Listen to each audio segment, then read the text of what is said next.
Y'all don't really want it like that. Yeah. Here comes the.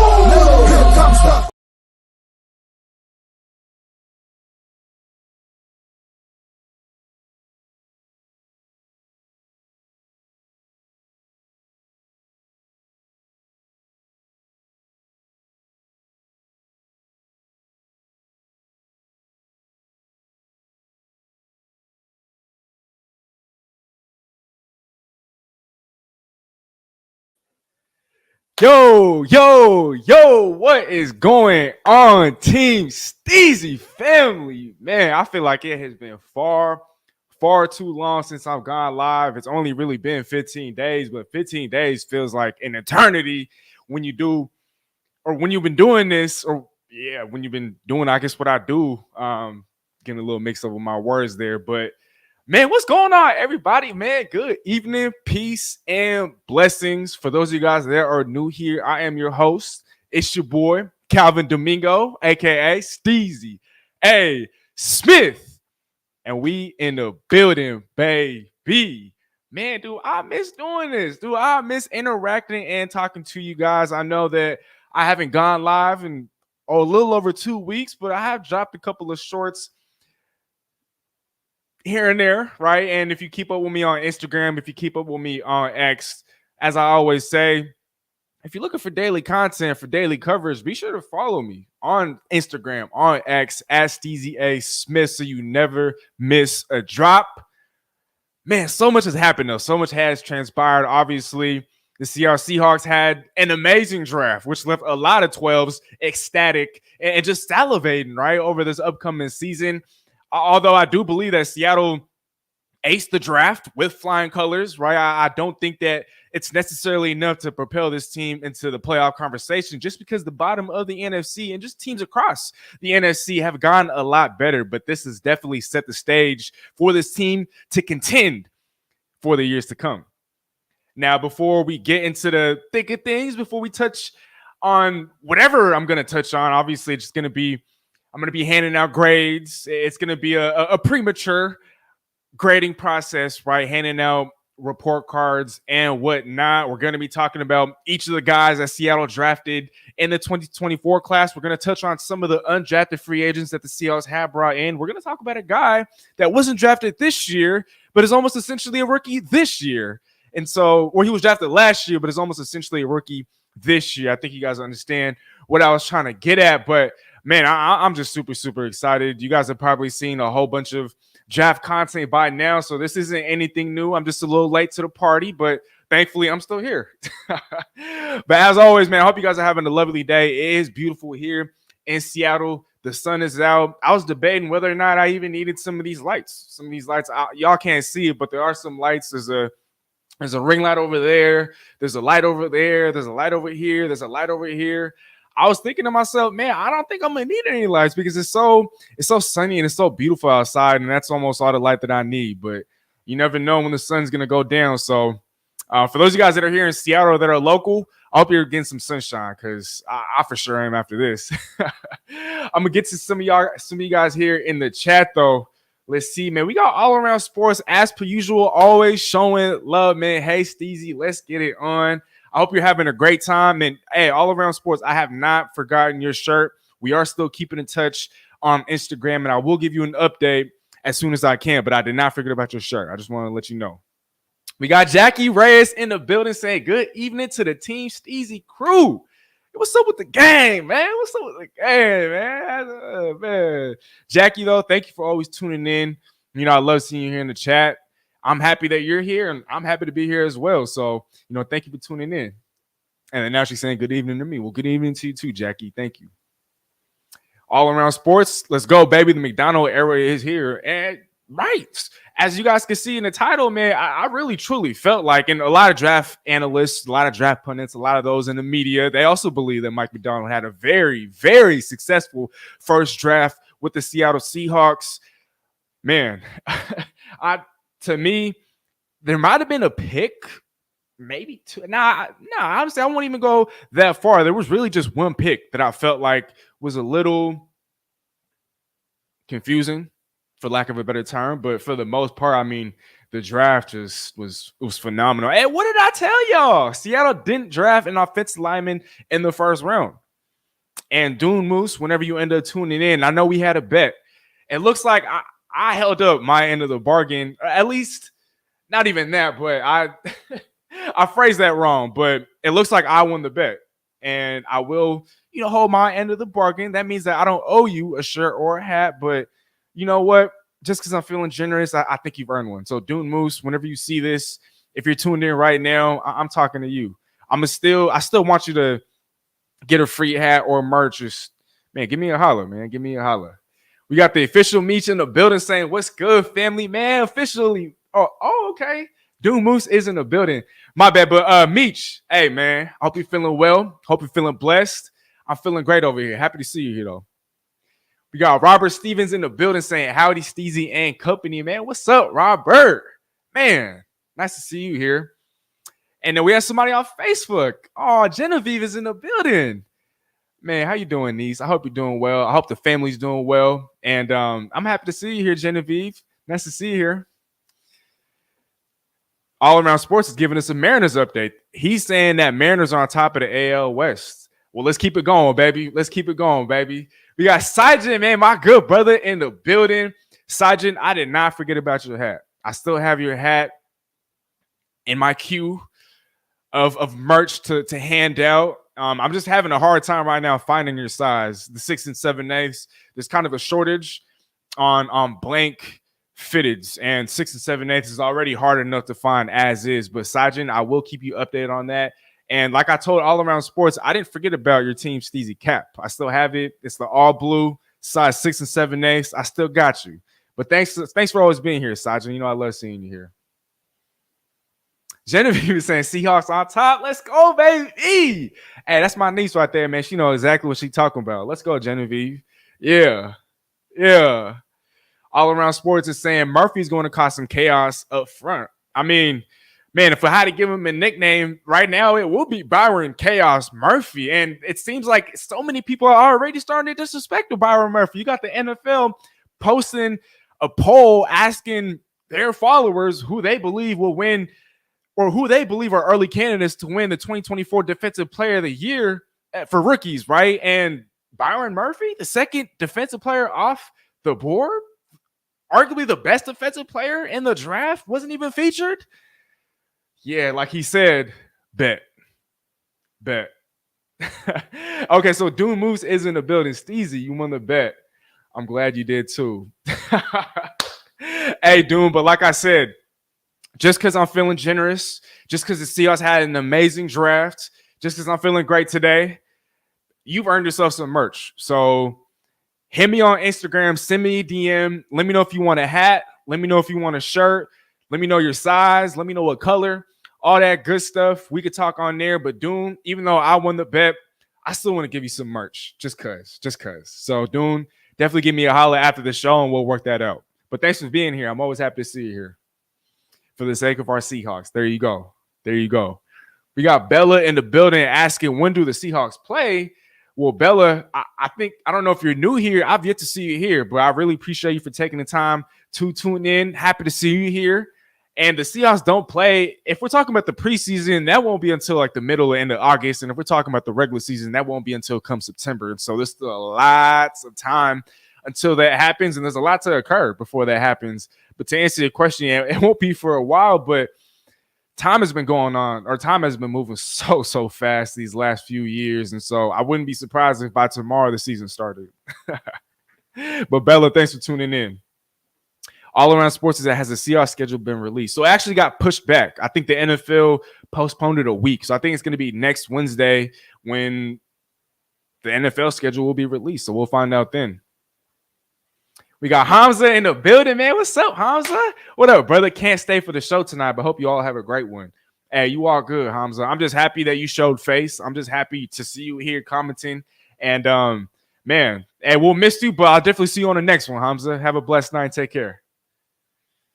All Around Sports, we're going to be a sleeper. The NFL has no idea what's coming. Hey, literally. I wouldn't bet on this yet because I do believe that Seattle still has a few ways to go But like I said, the Seahawks have certainly set the stage for a contending team in the near future. And I feel like with what the Seahawks have accomplished in the first year of the Mike McDonald era, I'm not just talking about the draft, I'm also talking free agency and some of the moves that have ensued. Look, Seattle could definitely fight for a playoff spot come next year. Once again, I wouldn't bet on it. I wouldn't put money on it. But if the Seahawks are hovering around 500 come the end of the year and there are playoff spots on the line, I could really see Seattle edging out these other teams just because I do think that with Mike McDonald coming over from the Baltimore Ravens and the culture and the stability that he's going to help install with what's already in place, right? In Seattle, I just believe that even if Seattle might not be more talented than some of these other teams that are competing for playoff spots down the stretch, I do believe that that mental edge and just their makeup, right, mentally, not exactly talent or skill on the football field or even physical makeup. I'm really just talking about mental makeup. I really feel like that could help give Seattle the edge come, the ending stretch of the season if they are in position to fight for the playoffs. Once again, I would not bet on it, but if they're in there scratching and clawing their way in, these other teams better watch out. Bella is saying that, dang, okay. I think this might be, I think this is Genevieve. This is you? I think this is Genevieve, huh? If it is you, well, Genevieve, thank you for tuning in. I love you guys, and I hope the whole family's doing well. I can't wait to see you guys come this summer. Really. We got Woolen Strass in the building, man. What's going on, Brody? I don't know if I've seen you on YouTube yet, but we've worked a couple of times on Instagram. Woolen Strass right here actually purchased some Steezy merch, and so he could definitely attest to what some of that looks like. But Woolen Strass, man, I'm happy to see you here. I don't know if I've seen you on YouTube before, but man, great to see you here though, for real. Thanks for tuning in. All Around Sports is now. I've got to watch The Masked Singer. I'll see you later. Hey, you can always catch the replay, but All Around Sports, thanks for taking the time out of your day to tune in, and till next time. I'll see you on the next show. Jackie Reyes is saying the same thing. Can't stay long, early morning, every day. It's all good, Jackie. I know that a lot of the times when I go live, it's a little later, especially if you're on the East Coast. It's probably way too late for y'all to tune in. But hey, man, the replay is always available for you guys. Jackie, I hope you have a great, blessed rest of your night, and I'll see you on the next show. Thanks for tuning in. We got, and I hope I'm not saying this wrong. Is it Ante or is it Aunt? Auntie. Let me know how to pronounce it, bro. But Ante, man, I know you've been following me for a while. And I'm happy to see you here as well. I hope you're doing well. To be straight up honest, I really do believe that we should draft a quarterback. Well, obviously it can't happen this year, right? But next year's quarterback class, while not nearly as spectacular as this year's, I think Seattle could most definitely target a quarterback next year if Geno Smith and Sam Howell don't work out. But I do believe that I think Seattle right now is more set at quarterback than most people would like to believe. Okay, so this is Genevieve. Yes. Okay. You're welcome. Love you guys too. We are, but we probably won't be able to come around sadly this year. It's okay, Genevieve. It's all right. We'll see you guys over there. We'll see you guys over there in San Francisco. So don't even worry about that, Bella. But tell everybody I say hi, though. Tell everybody I say hi, and I love you all. Really. Truly. Bro, to be straight up honest here, I really do believe that we should have drafted a quarterback this year because next year they won't be packed in as talented as a quarterback class this year. I just alluded to that. You're not wrong, but bro, I do believe that Seattle is a lot higher on Sam Howell than most people would be happy to hear, right? And with the Geno Smith, when you give him adequate protection, when you give him a better defense, when you give him a coaching staff that's more innovative and more creative, more willing to try different things out, I think we could see a season similar to what we saw during his comeback player of the year season, if not better, right? Jackson Smith and Jigba is only going to take a step forward. Noah Fant will now be incorporated more into the passing game. DK Metcalf, I think, is still getting better.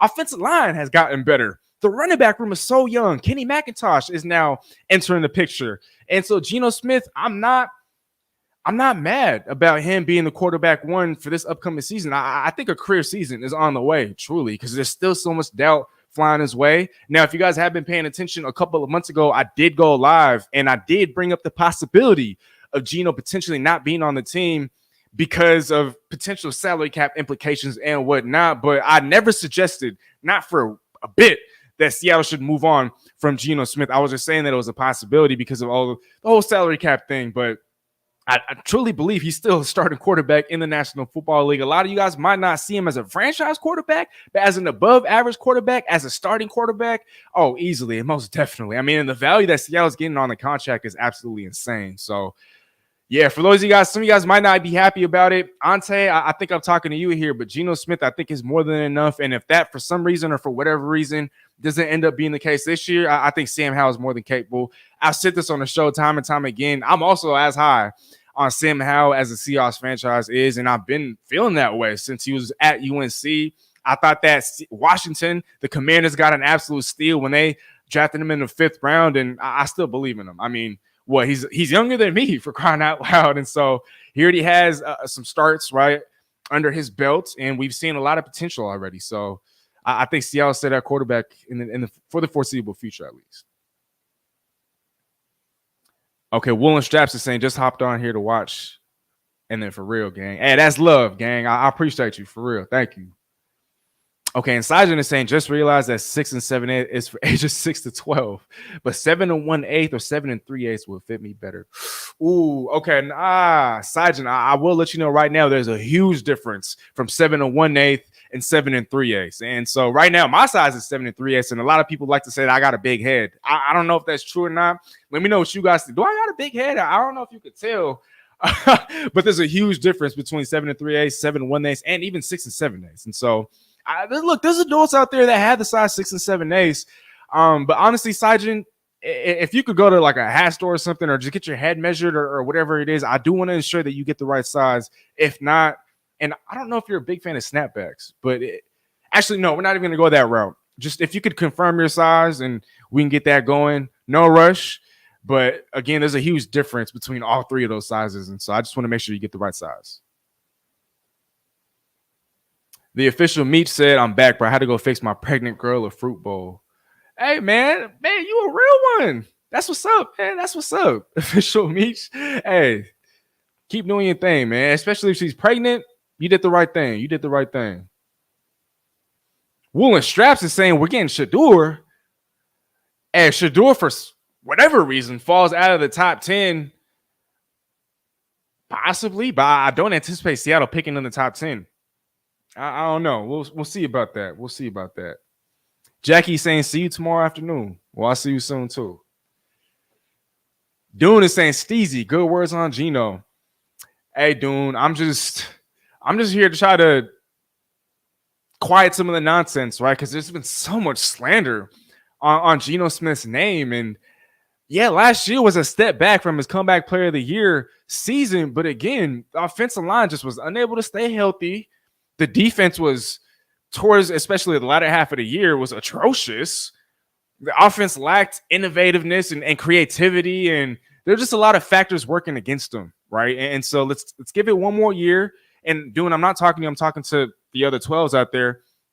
Let's give it another year. And now, if Geno were to fall short, if you were to falter this upcoming season, then okay, y'all, I don't blame you guys for wanting another quarterback. But again, Dune, I'm really just over here trying to educate those that are a little antsy, right? And so I'm glad that we agree, though, Dune. I'm also happy to see you here, for real. The official Meach is saying it's good seeing the 29 back in our secondary. I feel like DJ James can be a starter this year or next year in the slot. Oh, most definitely. You know, and it depends on where Seattle wants to start Devin Witherspoon. I'm not sure if Devin Witherspoon is going to start on the outside. I don't know if he's going to start in the slot. Regardless, though, I think the Seahawks acquired a starter for years to come in the slot. He's probably going to be, you know, in the nickel spot probably throughout the rest of his career. But DJ James, he was supposed to go on day 2, lasted until round 6. And so Seattle got an absolute steal there. And I'm not super concerned about the weight concerns, just because he did show that want to, right? He displayed the desire to want to get down and dirty and to get physical. And obviously, with time, he's going to get bigger in an NFL locker room. And so all the weight concerns, I'm not super worried about that. But Meech, man, you bring up a great point. If it's not this year, it's most definitely in the near future. I mean, Seattle's absolutely stacked at cornerback. Trey Brown is also still in the picture, and he might be better suited to start on the outside, which probably would force Devin Witherspoon at nickel, right? But then DJ James going to back him up at nickel. Kobe Bryant is still there. I mean, he'll probably see more time at safety, but sheesh. I'm excited, man. I really am. We got Seahawks Sage in the building saying, let's go, man. Hey, I'm happy to see you here, Seahawks Sage. I still want to have you on the show in the near future. I didn't forget about that, but, man, I'm happy to see you here, and I hope you're doing well. Okay, so Sajan is saying, after looking at the rest of my hats, it is 7 3/8. All right, well, real quick, I'm going to write that down. 7. Okay. Got that down. Noted. Woolen Straps is saying, Gino a dog, bro. People always hate on bro for no reason. I want him to start for one more season. Well, if he plays well and if he's able to exceed his comeback player of the year season, he's going to start for a few more years. And so, yeah, you said it right. Woolen Straps, he's most definitely a dog. And with a lot of people still writing him off, counting him out yet again, yeah, I expect a career year. I don't think that's too far-fetched to say. Sajan is asking, didn't Spoon sign a contract with a discount, if I heard it right, or fake news? Honestly, I'm not exactly sure what you're referring to, Sajan. I can't speak to that, so I won't speak on it. But if there's anybody else here in the chat that can, fill Sajan in. Woolen Straps is saying best secondary in the league. Oh, no doubt. I think if Julian Love can maintain and get better than what we saw last year, he already played at a Pro Bowl level. And the rest of the safeties in the room, if Kobe Bryant can show more confidence, if Rayshawn Jenkins can keep doing what he's been doing these last couple of years with the Jacksonville Jaguars, Kayvon Wallace, if he can build off what we saw last year, I think it's really just a safety room that's probably behind the cornerback room. But Woolen Straps, you could be onto something. Seahawks Sage is asking a question here. What if Spoon moves to a safety/hybrid role? Imagine what McDonald could do with his skill set. I think everything's on the table right now. I mean, like we just talked about, Seattle double dipped at cornerback, and value-wise, it just made too much sense not to do it. And so, Seahawks Sage, you bring up a great point. I think it's definitely, like I said, it's on the table. It's most definitely a possibility. Spoon, that versatility that he has, that you could put him literally anywhere on the formation or in the formation, and he'll excel. So, again, I think that's definitely something to look into for sure. Great point. Great observation. Role could be in a slot, safety, cornerback, literally whatever, wherever. Right. I mean, and him just even getting after the quarterback. I'm not saying that he should spend more time, on the edge, or I'm not saying he should spend a lot more time getting after the quarterback. But when I see him get after the quarterback, I mean, he's damn near elite, especially for a guy at his size and his position. I think he's elite. And so Seahawks Sage, you spitting facts. Daquan Ingram in the building, man. What's up, Daquan? Draft and the horizon is bright. Oh, fire draft and the horizon is bright. Hey, yes, sir. What would you rank K9 compared to other star running backs? Right now, I think K9 will probably fall somewhere outside of the top 10, but I do believe that after this year, he'll almost surely be a top 10 running back. I'll say that.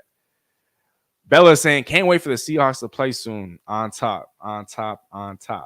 Hey, Genevieve, like I said, the season, it'll be here before we know it. I definitely want to take you guys out to a Seahawks game or two. For sure. All right, y'all. Hey, well, before we get into the thick of things, before we get into our first prospect, which is obviously we're going to start off with our first round pick, Byron Murphy, the second out of Texas. Real quick, while I have you guys, because I do have folks on Facebook and folks on X, on top of you guys that aren't here on YouTube.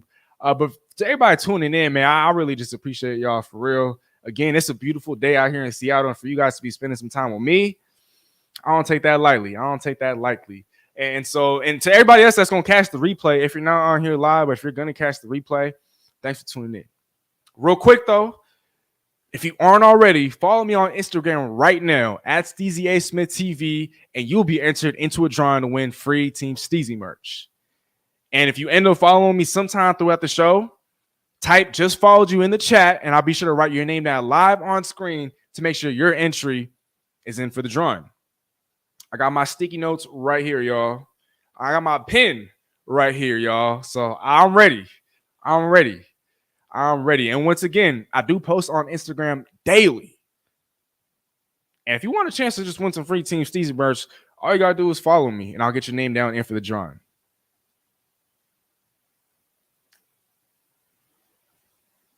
All right, and then just a couple of things here.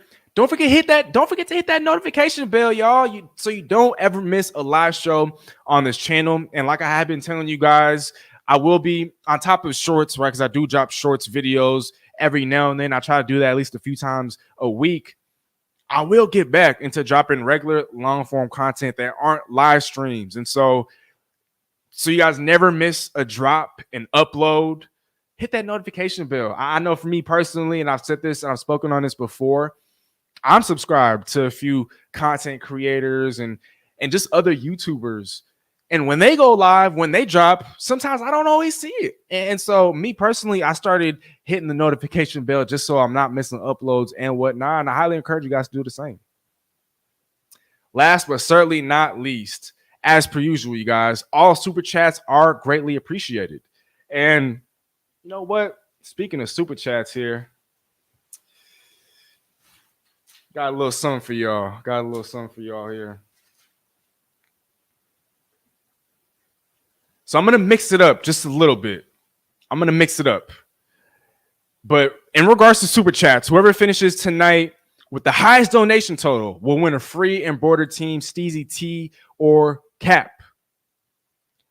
But if you want to win this particular Team Steezy cap, it is a snapback and it is a part of my all-star collection. All I would need is at least $20 in super chat dollars from one lucky winner. So whoever totals a donation total of at least $20, or if you beat $20, I mean, shoot, more power to you, right? But at least $20 is the minimum entry of super chat dollars to win this Team Steezy snapback, freshly made, customized, brand new, unreleased. Again, all super chats are greatly appreciated. But if your total exceeds $20, or if you finish tonight with the highest total exceeding $20, this hat is yours and I will pay for shipping. So you guys let me know. If you guys want to see some of the other hats, some of the other shirts that I have for sale, give me a DM, send me a message on Instagram, send me a DM on X, and I could definitely show you guys.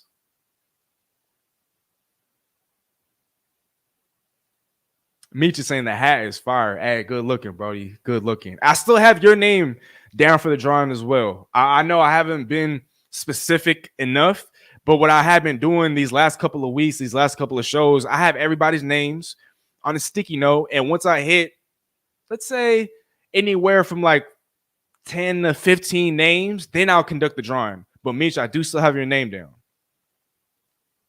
Woolen straps outside the top 10. Who would your top 10 be then? Ooh, man, right now, off the top of my head, woolen straps, I don't know if I can give you, okay, all right. You know what, just real quick. So, obviously, Christian McCaffrey, I mean, he got to be over there. Honestly, I'm going to save that for, it's going to take me some time to come up with some guys. But woolen straps, I mean, we'll chop it up. But K9, I think he's definitely hovering around the top 12, right? And so he's not far off from the top 10. I'll say that. Woolen Straps says, been following. Hey, Woolen, he follows me on Instagram. So if you guys aren't already following me on Instagram, Woolen Straps, ask him all you need to ask. For real. The official Meech is saying, I feel like Tyrice not going to prove people wrong this year. Rather, that special time we're working towards a starting spot. Hey, y'all. And we will talk about this shortly. Tyrice Knight, he's a great tackler. I think he led all college football in tackles, solo tackles last year. He could diagnose the run. Yes, he needs to get better at shedding blocks. Yes, he needs to get better in coverage. The change of direction might not be there just yet.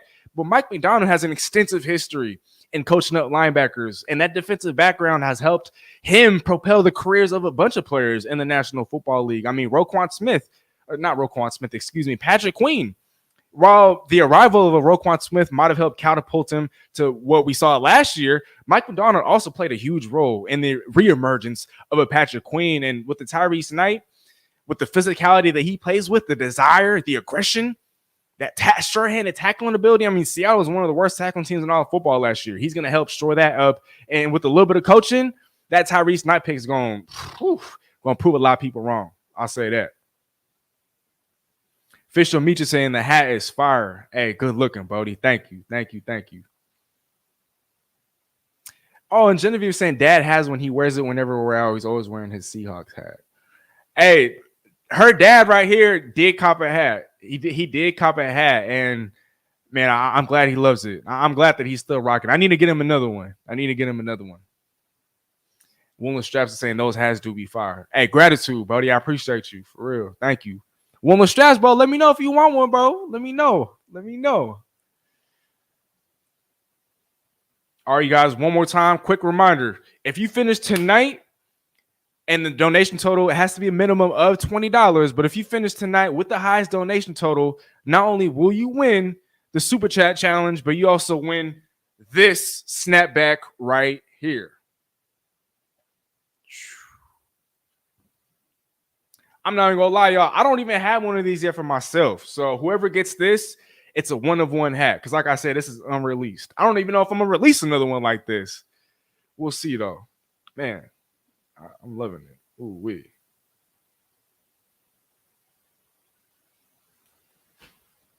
All right, you guys. Let's start it off here now, shall we? Round 1, pick 16, defensive lineman, defensive tackle, Byron Murphy II out of Texas. If you guys follow him on Instagram, he's actually been sharing a few of my Instagram posts, and some of those posts have absolutely exploded. And so for him, I think his fiance even reposted one of my posts. There's been a lot of Byron Murphy content on my Instagram page in the last week and a half or two, and rightfully so, right? I mean, he is the talk of the town in Seattle, arguably the best defensive player in this year's draft class, and Seattle got him at 16th overall in the first round. So not only are we talking insane, crazy value, right? I mean, again, the best defensive player in the class at 16? Sheesh. I mean, yes, Seattle did benefit from a historic run on quarterbacks in the first 12 picks, but they get a guy who probably would have gone top 10 easily in any other draft class. Byron Murphy has been compared to the likes of an Aaron Donald, Justin Madubuike, Grady Jarrett. These guys are all top 10 defensive tackles in the National Football League. Aaron Donald, arguably a top 5 defensive tackle of all time. Justin Madubuike got himself a $98 million bag. Grady Jarrett, long been one of the more underrated defensive tackles in the NFL since he was drafted by the Falcons. And so I'm not saying that Byron Murphy is going to be one of these guys. He's been compared play style, measurables. As far as those things go, yes, he's been compared to these players, but just to have your name mentioned in the same breath as an Aaron Donald, that cannot be understated. That cannot be taken lightly. This is obvious. I'm going to give it a grade of an A+. And according to Pro Football Focus, I'm going to lay out some stats for you guys. You guys can go ahead and just look through that yourself. But man, when I look at a Byron Murphy, it's just disruptive interior defensive lineman who could generate consistent pressure up the middle are a rare commodity in the National Football League. And I know I'm not trying to engage in hyperbole here, but Byron Murphy could truly be the next Aaron Donald, even if he's not going to dominate at that same sort of level in which he's taking home Defensive Player of the Year awards, in which he's an All-Pro every single season of his career. But it is interesting. I find it very fascinating when I compare where Byron Murphy was drafted compared to where Aaron Donald was drafted, right? Back in the 2013, or was it 2014? It's one of the two. I think it was the 2014 draft, actually. Aaron Donald was the first defensive tackle off the board. He was picked, I think, was it 13th overall to the Rams. He's a little undersized. But as far as measurables and traits and athletic ability, I mean, there's so many similarities between an Aaron Donald and a Byron Murphy. To me, it's if he ends up fulfilling his potential. Michael Penix even spoke on a Byron Murphy, and he hyped him up. Michael Penix spent a lot of time in college, and he talked about how the one player that made him say, wow, was a Byron Murphy. So, again, there's not too much to really add here, just because we've all read the articles. We've all been watching his highlights. We've all been watching some of the film. He just straight up dominated, right, over at Texas, and I think he's going to be doing the same in the National Football League. Yes, maybe the interior of the defensive line wasn't the biggest need for the Seattle Seahawks, but like I talked about on my last show, the interior of the defensive line was a low-key need, just because Leonard Williams will be 30 when the season starts. Jarran Reed is already above 30.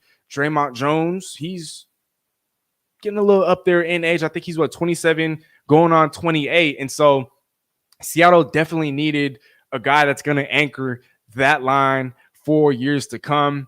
Byron Murphy, I'm super, super excited about that. And if he's to shore up Seattle's run defense, Seattle's interior pressure as early as this coming season, oh boy, then I might actually want to put money on the Seahawks making the playoffs. But there is a lot of work to do there.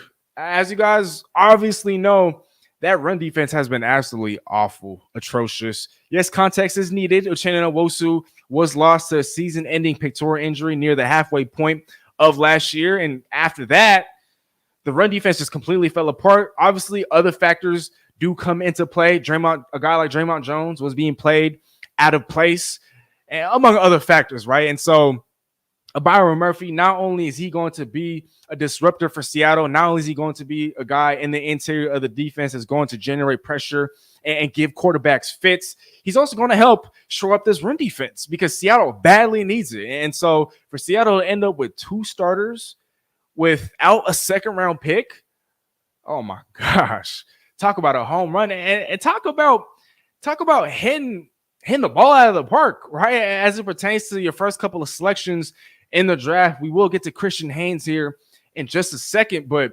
chat, talk to me. Again, I know everything that's probably been needed to be said.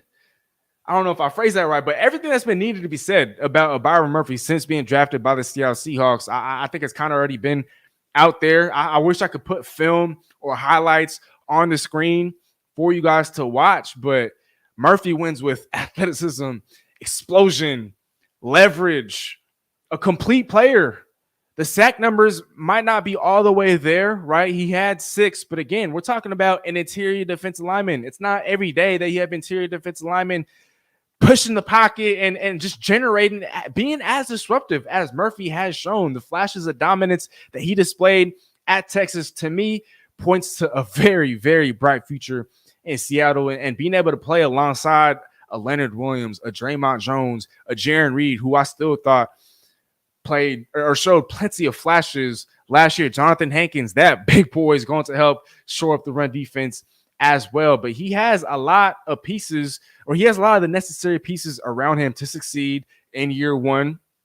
You guys probably saw it, but the NFL tried to disrespect Byron Murphy by not including him on their poll and asking for people's favorites as it pertains to who they think will win the 2024 Defensive Rookie of the Year. And so another reason to add a chip on his shoulder. I think the NFL is messing up there. But if Byron Murphy plays to his potential, right, in year one, and if he's to get anywhere near the sort of rookie season that Aaron Donald had, who, for example, Aaron Donald had 9 sacks, right, his rookie year. But if Byron Murphy's to display anything along the lines of what Aaron Donald showed in his rookie year, I think he should be one of the favorites, if not the favorite, to win Defensive Rookie of the Year as soon as this year. I mean, it can only be this year, right? But yeah, I want you guys to talk to me now before we move on to Christian Haynes. Give me a grade. Give me some of your guys' quick thoughts and analysis. Again, for me, there's just not too much to touch on because everything has kind of already been touched on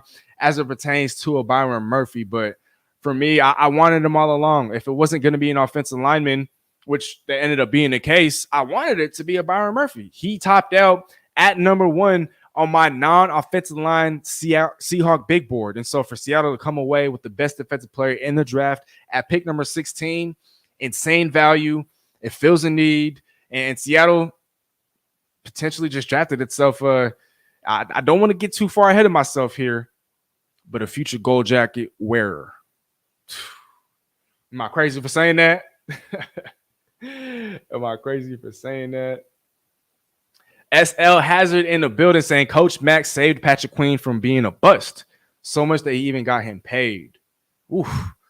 He did get a bag from the Steelers, but the Steelers right now, man, they also aced the draft because Peyton Wilson and Patrick Queen. Whew. Official Meach is saying can't forget AJ Barner, one of the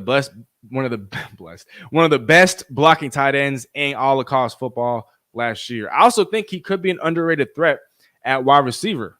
I do have a stat that I want to share with you guys a little bit later, but Official Meach, I mean, you're right on point. The Seahawks got their Colby Parkinson / Will Dissly replacement in AJ Barner. And let's not forget, Farrell Brown is also there, another predominantly run blocking focused type of tight end. And so, yeah.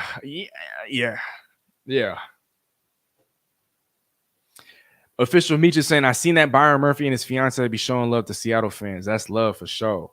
Hey, no doubt. Like I just told you, his fiance, she reshared or reposted one of my Instagram posts. I think it was yesterday.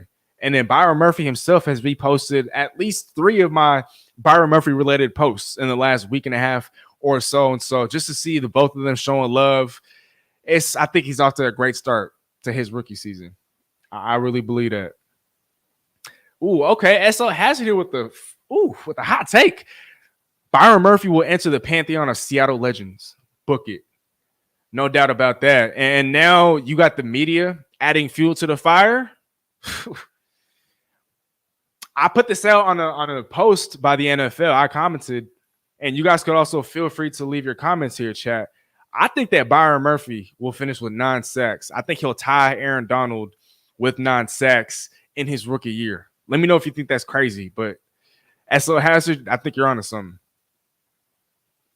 Seahawks Sage here is saying Murphy will be good. No issues here. See, right. And same thing goes for me. I mean, it's like there's not too much for me to add. There's not too much for me to say that hasn't already been said, right? And so Byron Murphy, we got the guy that I wanted all along, and let's go watch him dominate. We got Rav Vent in the building, man. Aloha, my brother, man. What's going on, brother? Always showing love. Always happy seeing you here. And, man, let's talk some Seahawks football, shall we? Thanks for tuning in, Rav. I appreciate it, brother. Fly Zero Gravity in the building, man. What's going on? Built that wall. Can't believe I'm saying that. Byron Murphy II is a crazy steal at 16 and will go down as as Hawks' best draft pick ever. Now, there's a lot of players that I think might take issue with that statement, but I don't think you're partaking in extreme hyperbole here. I mean, Byron Murphy, once again, he has the potential to go down as perhaps the next Aaron Donald. And again, when I say that, I'm not saying that as far as impact, he's going to reach that level of greatness, but as far as being the best interior defensive tackle in all the National Football League for years to come, I think he most certainly has that potential. And Fly Zero Gravity, I love that you brought up a Mike McDonald quote here, but yes, Seattle does intend to build a wall. Seattle has now fortified their identity on the defensive side of the football, and that's on the defensive line, right? Seattle wants to stop the run. Seattle wants to get pressure and generate pressure getting after the quarterback, right? But building that wall, Fly Zero Gravity, I love it, and I'm here for it, baby. Daquan Ingram, okay, sharing the same sentiments here. We both have graded that Byron Murphy pick with an A+, and Daquan is saying, I see him as a Javon Hargrave or a Madubuike type with potential to be better. 1,000, man. I couldn't have said that any better myself. Again, to all the 12s in here, to all the 12s that will tune in for the replay, Mike McDonald is a defensive head coach, and he got the best career years out of at least 6 to 7 Baltimore Ravens last year. And so to get a blue chip prospect like a Byron Murphy in the building, he might not have complete access to a whole bunch of playing time in year one. But when we do see him on the field, I expect him to damn near dominate. I mean, he's surrounded by other studs on that defensive line, similar to what transpired, over at Texas. He had a Tavondre Sweat there, but man, I agree. I mean, because with Imatobuike, he wasn't a blue chip prospect coming out of college. Yes, he's a blue chip player now, right? But with Byron Murphy, he has that talent. He has that pedigree. He's already a blue chipper. And now that you got the media, you got draft analysts and pundits adding fuel to his fire, you couple that with Mike MacDonald's background, coaching up guys, Byron Murphy, man, he should be, in my eyes, and bias aside, Byron Murphy should be the defensive rookie of the year if all goes according to plan. And yes, there's a lot of guys, a lot of dudes that have plans. They get punched in the face, right? I still expect them to adjust, to still dominate. I think he has that much potential. I really, truly do. You tack on the work ethic. You hear all the stories about him in the weight room, the mental makeup. Used to be a running back growing up. Was a Seahawks fan growing up. He looked up to the Legion of Boom. Already playing with multiple chips on his shoulder? You could book it right now. Byron Murphy for 2024 Defensive Rookie of the Year. And we said it here first.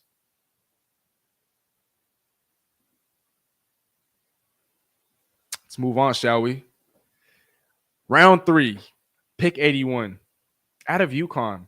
The Seattle Seahawks selected arguably the best pure guard in Christian Haynes. I'm going to just put my grade out because I think it's obvious. It's an A+. And we talked about this earlier, but despite not having a second-round pick, the Seahawks land arguably the best pure guard. He's certainly the most experienced, and a plug-and-play starter in UConn's Christian Haynes. While, yes, he will be 24 years old when the season comes along, Haynes, like I said, is a plug-and-play guy. I know Seattle preaches competition at all spots across the roster, but I think that starting right guard spot is his to lose. Anthony Bradford, I still believe, has potential. I believe has a future in the National Football League. I don't know if he'll top out as a depth piece, but that left guard spot is still up for grabs. I think Christian Haynes right now has a stronghold on that right guard position. And for Seattle to land him at 81, not only is that crazy value, you land a starter in the third round without having to trade up into the second round, without having had to trade back in the first round. You still get a starter.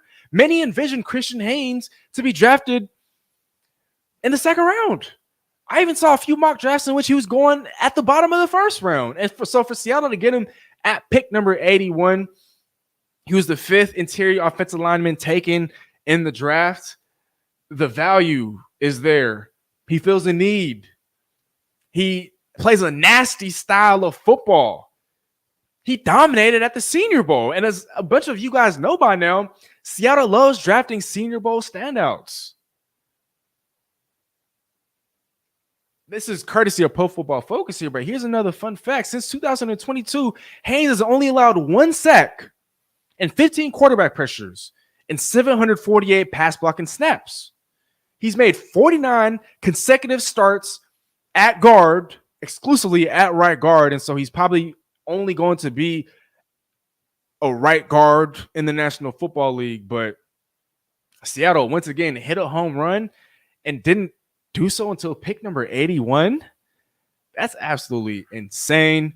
I find that almost comical.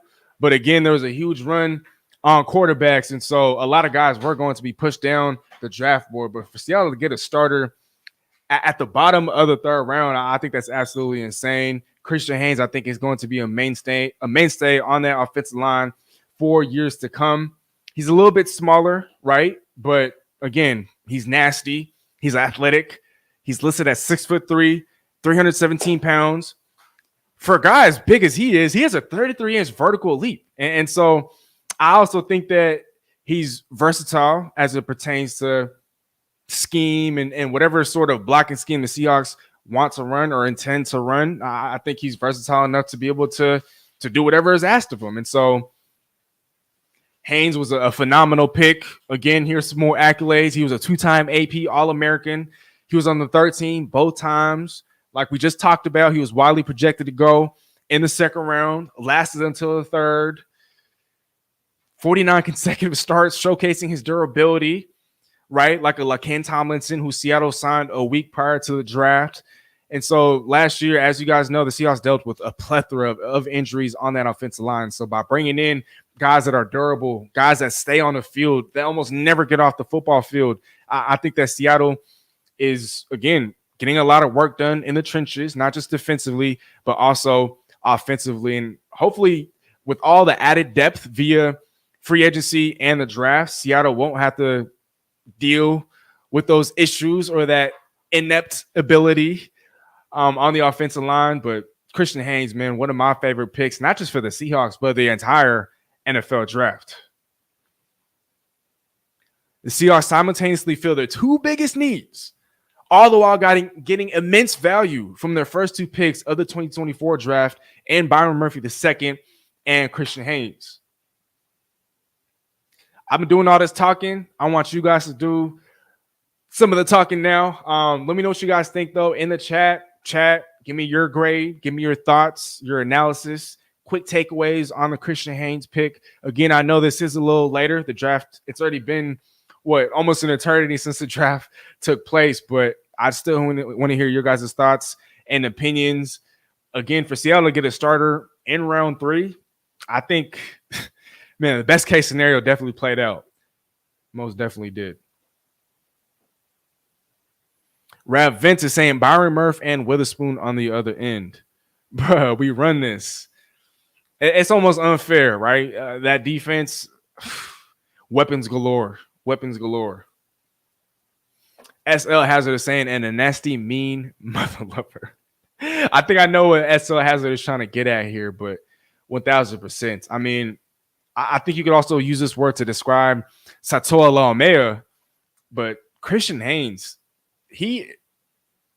that play style in which he plays with, absolutely physical. He's aggressive at the point of attack. I mean, he's just an absolute monster. He's just an absolute beast. And I can't stress this enough, but for Seattle to get a starter in the third round that also simultaneously fills a need, I just don't think that you could have written up the script any better than that, especially as it pertains to the Seattle Seahawks. And so Jim Mora, who preceded Pete Carroll in Seattle, had nothing but positive comments to make about a Christian Haynes. He hyped up his character.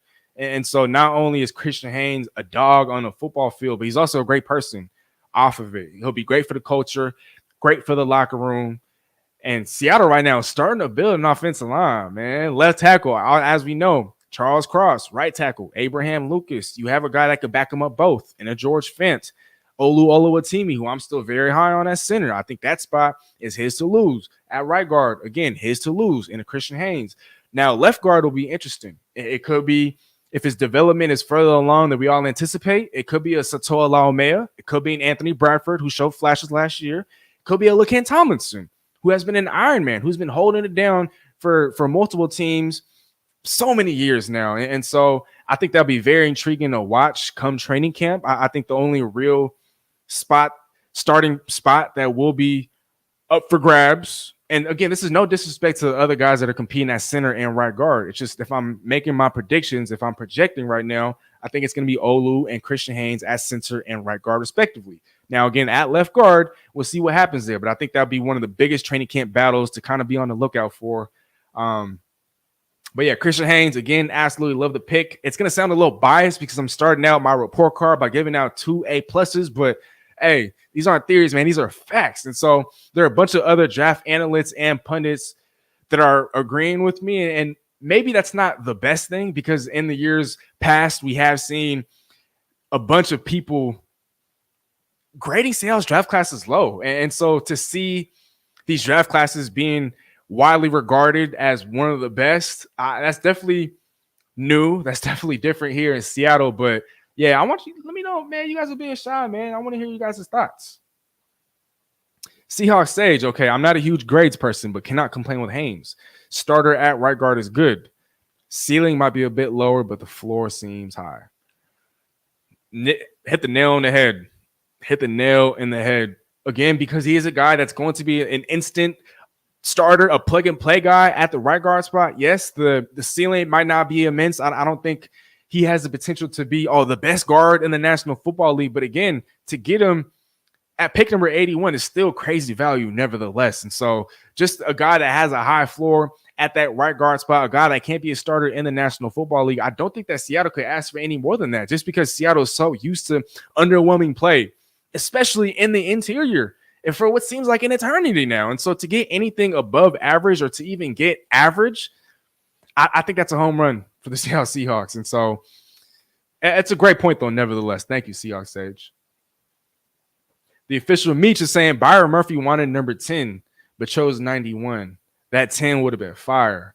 Yeah, I don't think Uchenna Nwosu was willing to give up number 10, because the number 10 looked good on him. I think it's a great fit for him, and I don't think he was willing to give it up. And so, 10 would have been different, just because it's not often you see defensive linemen, especially those guys on the interior, rocking numbers below 20. But yeah, number 10 would have been different. He is a different breed, though, I will say that. So it wouldn't have been completely out of the realm of possibility for him to excel in a number like that. But shoot, I guess we'll never know. Maybe down the line, though. Maybe down the line.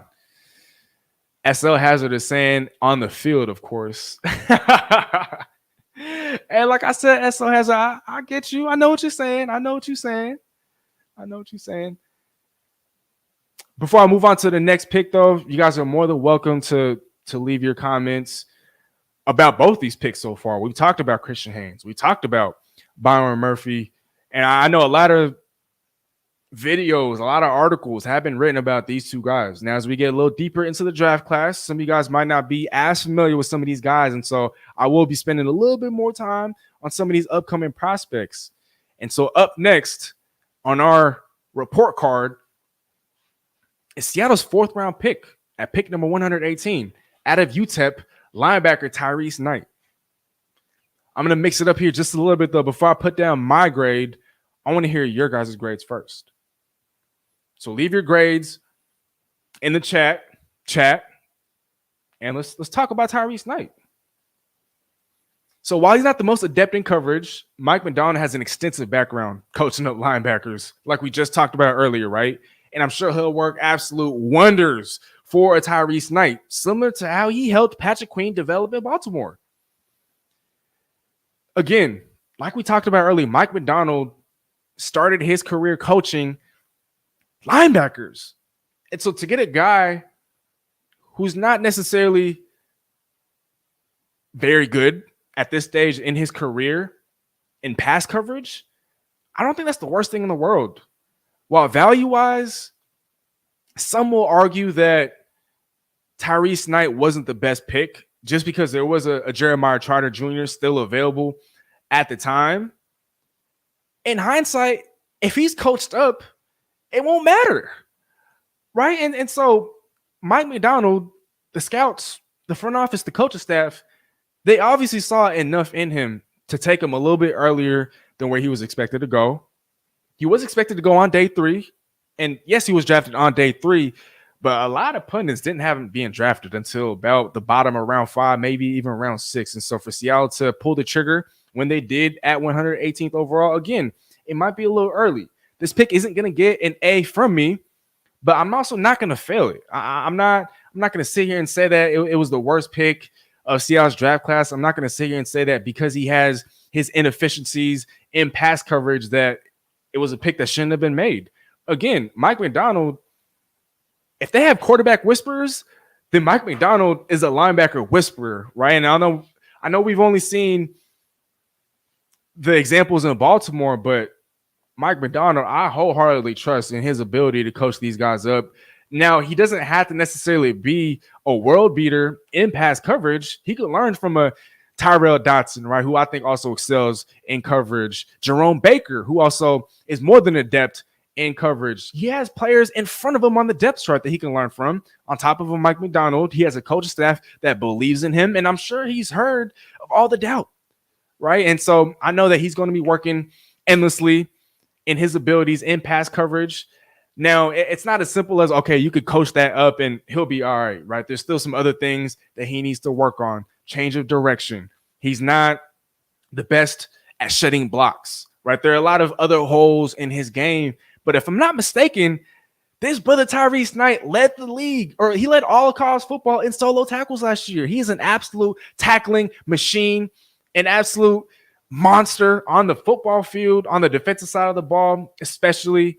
And Seattle was just horrific at tackling last year, and they have been, to be quite frank, for the last couple of seasons. And so with the Tyrice Knight, he's a guy that's going to be flying to the football time in and time out. And the way that he flies to the football, the sort of physicality, mentality in which he plays with, I'm excited to see what the coach staff can do with him. I'm not sure if he'll start in year one, but I think Seattle definitely found one of its starting linebackers for the foreseeable future. My grade for this pick, I'm going to give it a B. Because again, Mike MacDonald and the coaching staff, the scouts, the front office, they know what they're doing. And they know what Mike MacDonald's strengths are when it comes to his coaching ability. And his ability to put guys in position to succeed. So with the Tyrice Knight, I've seen a lot of C's. I've seen some D's.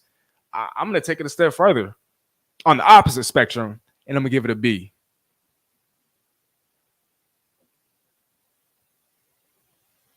Official Meech is saying, I hope Trice chooses a different number because 48 ain't it.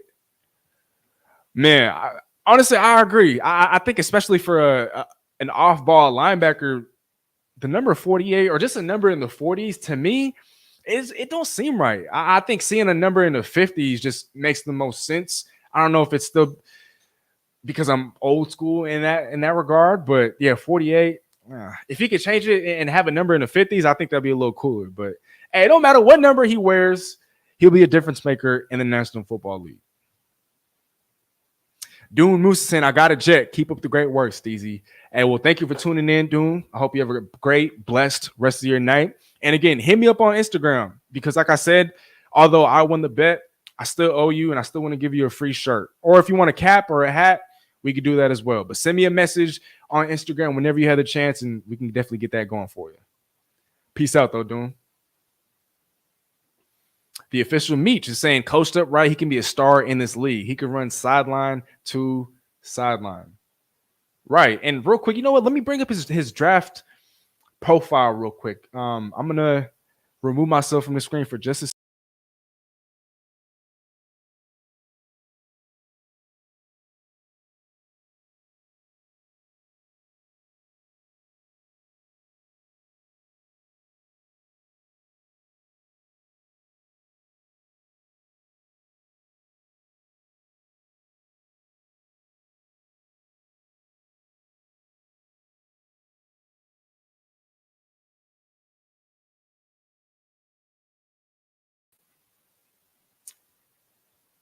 Just took a little glance at the scouting report, and I haven't done the most film study for a Tyrice Knight, but with the Tyrice Knight, he's not completely useful or useless in pass coverage. I think he's better in zone than he is in man, and I'm not sure if he's going to be able to keep up with running backs and slot receivers, especially.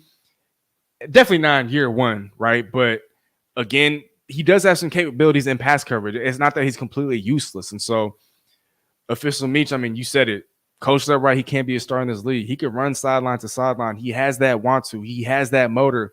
He's as physical and as intimidating as it gets, right, on the defensive side of the ball. I mean, just for him to be flying around, accumulating and putting up all those tackles, I mean, y'all see it. Y'all see it in the highlights. Y'all see it in the film, man. He's an absolute dog. Absolute dog. SL Hazard is saying numbers don't matter anymore. Running backs with single-digit jerseys are still strange to look at for me. Yeah, it's kind of weird. I know, ever since the NFL changed the rule in regards to the whole jersey number thing, it definitely mixed things up a little bit. I mean, who is it? I think Marcus Mariota became the first ever quarterback, or it might be player, to rock the number 0. And so seeing a number 0 on the football field, I mean, it's been a while, but SL Hazard, it is. I agree with you. It is strange to look at. But for some players, I think it's actually pretty cool. I ain't gonna lie.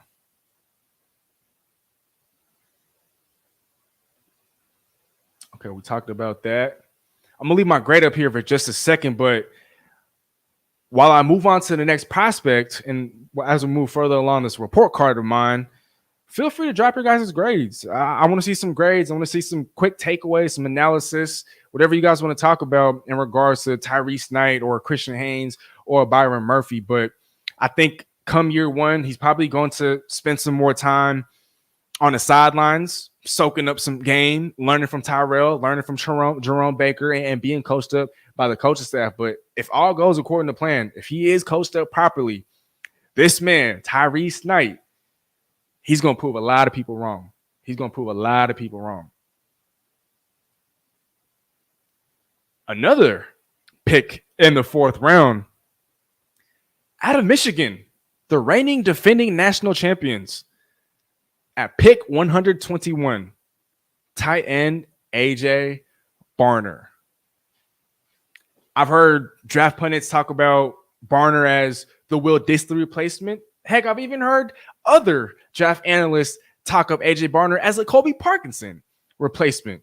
And yes, he has an immediate role as an inline blocking, predominantly blocking type of tight end as soon as he steps foot on the football field. But let's not forget, like we just said earlier, Pharaoh Brown is an upgraded version, is the veteran version of an AJ Barner. Now, I think AJ Barner brings more upside, more potential as a pass catcher.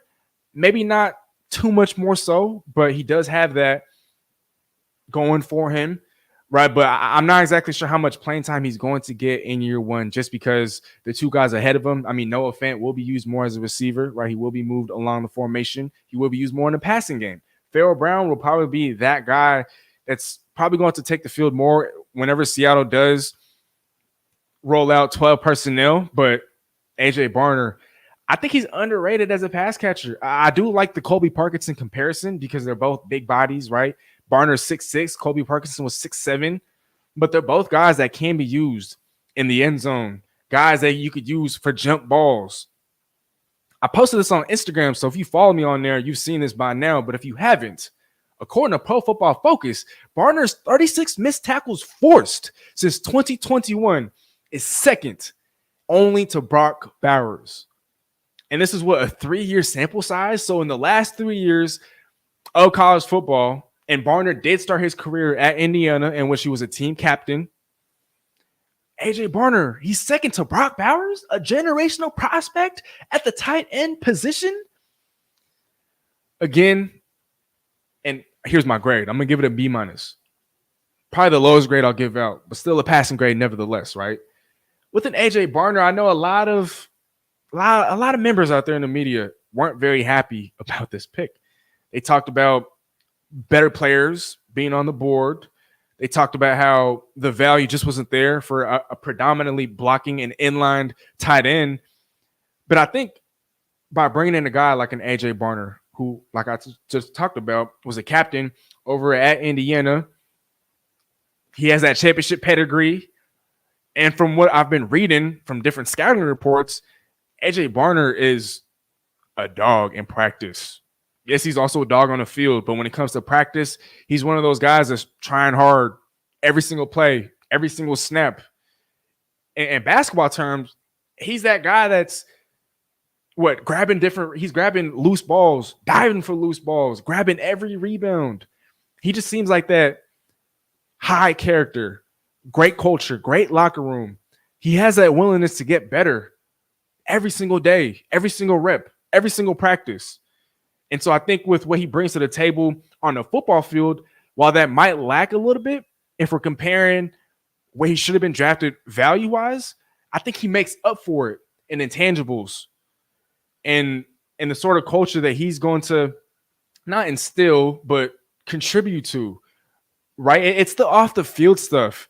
I think that AJ Barner could kind of, it sounds weird, right? I know you don't necessarily, especially when guys are getting drafted, in the 4th round, you're not necessarily talking about what they're bringing to the table off the field. But again, coming over from that championship, that background, the pedigree, he was a team captain, Jay Harbaugh, I know he's the special teams coordinator for the Seattle Seahawks, but he was on that national championship team with AJ Barner. And so there's some familiarity there. I don't think AJ Barner was with the Wolverines when Mike MacDonald was there in 2021, but nevertheless, the point still stands. I think he's going to bring more off the field than just what he's bringing on the field. And, you know, there was a little run on tight ends. And so for Seattle to get their guy, albeit a little early, I can't knock him too much for that. Now, I will knock him slightly as far as grading, but even then, a B- is still a very, very, let's just say, actually, it's a decent grade, right? Nevertheless. And so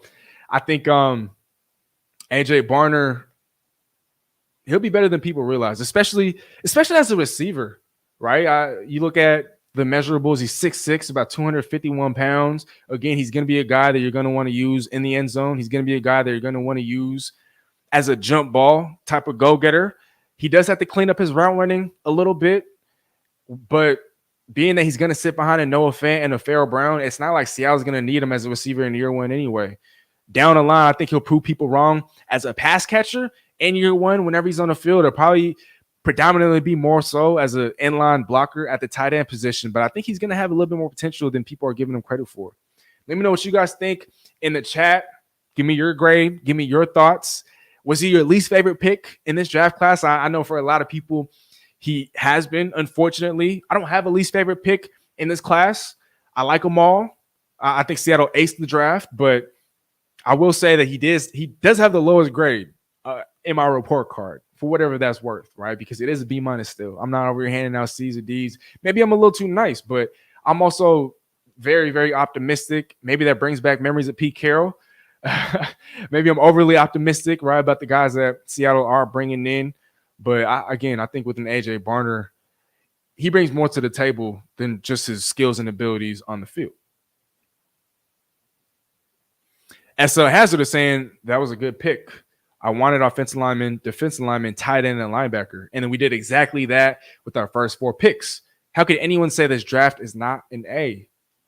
Right. And I even saw, I think this was on Instagram, I think I had seen somebody, they gave the Byron Murphy pick a C, which is odd, peculiar, to say the least, right? I mean, even if you felt like Seattle had a bigger need on the interior of the offensive line, to give the Byron Murphy pick anything less than an A- or a B+, I think at that point, you're just letting your biases get in the way.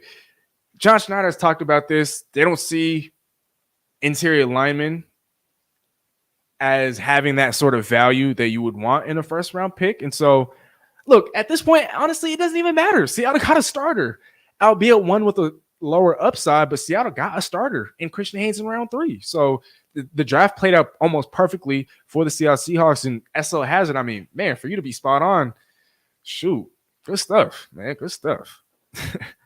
Good stuff.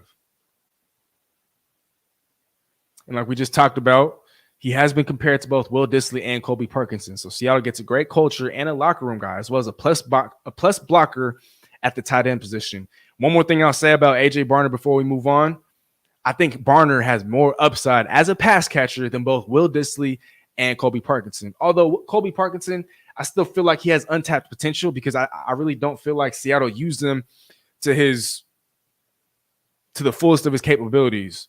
I do feel like in the flashes that we did see him utilize in the red zone, he played up to standard, right? And so it's up to Seattle and the coaching staff to be able to utilize him properly. But again, he will be buried on the depth chart, barring injury. And so year one, I don't expect too much. But moving forward, I think he has a lot more upside than both these guys. He has the same sort of upside as a blocker. And just like these two that preceded him, he's going to help keep that great culture in the locker room. Solid pick there for the Seahawks. Moving right along, we have one of my favorite picks in the draft. Out of Auburn, round 5, pick 136, cornerback Nehemiah Pritchett. Posted this on Instagram earlier today, so if you follow me, you've seen this, but if you have not already, according to Pro Football Focus, man, Nehemiah Pritchett only allowed 12 catches in 2023, the fewest among all cornerbacks in the SEC.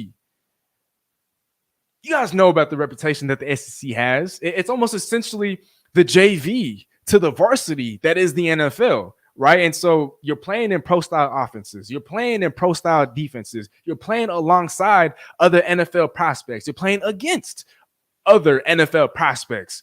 And so for Nehemiah Pritchett to only allow 12 catches last year, the fewest among SEC cornerbacks, I think that holds a little bit more weight than what he should be given credit for. He is an elite athlete. He has special teams versatility. To top it off, he ran a sub 4.4 40-yard dash. He ranked in the 98th percentile in a bunch of different other measurements. Again, he's not going to need to play come day one just because Seattle is so stacked in the cornerback room. But for Seattle to get value, I mean, this guy was supposed to go on day 2, not day 3. Yes, some people might look at it as a negative, being that he also played alongside the DJ James. This was arguably the best cornerback duo in all of college football last year. Maybe that's why he slipped and fell just a little bit. But for a guy as athletic, as good as he was last year, he's going to have time to develop. He's not going to need to play right away. And he got other dogs on the field, in the locker room alongside of him. That cornerback room in Seattle, and I said this last year, and I'm going to say it again, it's the best cornerback room from top to bottom, easily, hands down, in the NFL. You got Reek Woolen, you got Devin Witherspoon, you got Trey Brown. Now you got Nehemiah Pritchett, you got R.E. Burns, you got DJ James, you got Michael Jackson, Kobe Bryant, who can still play at corner if you need him to. Seattle's probably going to need him more as safety, right? And Seattle didn't leave the draft with the safety. And so presumably he's probably going to be spending a lot more time as safety. I have high hopes for Jarek Reed as well, but that cornerback room is absolutely stacked. And it's not as much of a luxury pick as some people are making it out to be. Michael Jackson will be a free agent after this upcoming season. Trey Brown will be a free agent after this upcoming season. And Seattle can't keep everybody. And so to bring in a guy like a Nehemiah Pritchett, not only did you capitalize on value, but you also fill a sneaky need. So I'm going to give this an A-. Again, he has all the athletic tools to succeed in the National Football League. Yes, some things need to be cleaned up in his game. I need to do some more film study, some more digging into the film myself. But all things considered, I gotta give this selection an A-. Again, he's gonna have time to develop, and so he's not gonna need to see the field right away. You get him coached up by a defensive mind, a mastermind like a Mike MacDonald. Who knows what the future holds? But I think Seattle potentially acquired yet another starter on day 3, which is insane. Shame on these other teams, man. Shame on these other teams. I'm gonna go back here to the chat real quick. SL Hazard is saying, I'm pretty sure Kobe Parkinson is on the Rams now. Oh, he is. I'm just saying that I think he was underutilized when he was on the Seahawks, and Seattle replaces both Will Dissly and Kobe Parkinson with the Farrell Brown and AJ Barner. I also meant to say, and I wanted to add, that I think AJ Barner has more potential than his predecessors in Kobe Parkinson and a Will Dissly. So you're not wrong there, but I do think Kobe Parkinson could have if you play fantasy football, Kobe Parkinson is definitely a late round dart throw at the tight end position. You heard it here first. Blue Strip Boog in the building. Steezy, are you on Twitter? Why don't you ever stream live with Twitter and YouTube at the same time? All right, so you know what's crazy, Blue Strip Boog? I hope I'm saying that right. And also, thank you for tuning in. Happy to see you here. I am actually streaming right now, both on Twitter and YouTube, and also on Facebook. And so if you go over to Twitter right now, it's going to show that I think I'm hosting a space, but I am. No, I'm not even hosting a space. No. If you aren't actually already, follow me on Twitter at Steezy Smith, and you'll see that I'm live both on YouTube and on X. And so I know on YouTube, the audience isn't necessarily as high as it is on Twitter. I think it's over 50 people right now on Twitter that are actually tuned in. But yeah, I am streaming simultaneously on both. So Blue Strip Bug, whenever you have a second, go ahead and check that out. The official meet here is saying Shane Waldron's scheme just wasn't a good fit. I could tell K9 was frustrated with our red zone offense last year. Yeah, I mean, to see the struggles that Seattle had in the red zone, it was comical. I mean, so many times, Seattle had so many opportunities in the red zone and just could not capitalize. I mean, settling for field goals every single time out, that's just not, I don't think that's conducive to winning football games on a consistent basis. But official meet, you're definitely spot on there. SL Hazard is asking, what's your opinion on Derek Hall? I'm hoping he has a Boye Mafe leap this year. Well, Derek Hall isn't the athlete that a Boye Mafe is, but I think with the Derek Hall, again, this coaching staff is going to bring the best out of so many different players. And with the Derek Hall, he was already a little raw coming out of college. And so to see that he struggled wasn't exactly a surprise. Maybe he struggled a little bit more than I initially had anticipated. But I think with the Derek Hall, I'm still high on his potential. I'm still high on what he could potentially bring to this football team moving forward. And I just think the future is bright. The sky is high for a lot of these players on defense. Mike MacDonald is he's a defensive wizard. He's just an absolute mastermind. And so he's going to be putting guys in position to succeed. And I know Pete Carroll's a legend. I know he's a Hall of Famer, one of the greatest coaches of all time, easily the greatest Seahawks coach of all time, one of the best Seattle sports coaches of all time. But I definitely truly feel like he didn't really put guys in the best position to succeed, especially defensively, right? Some of the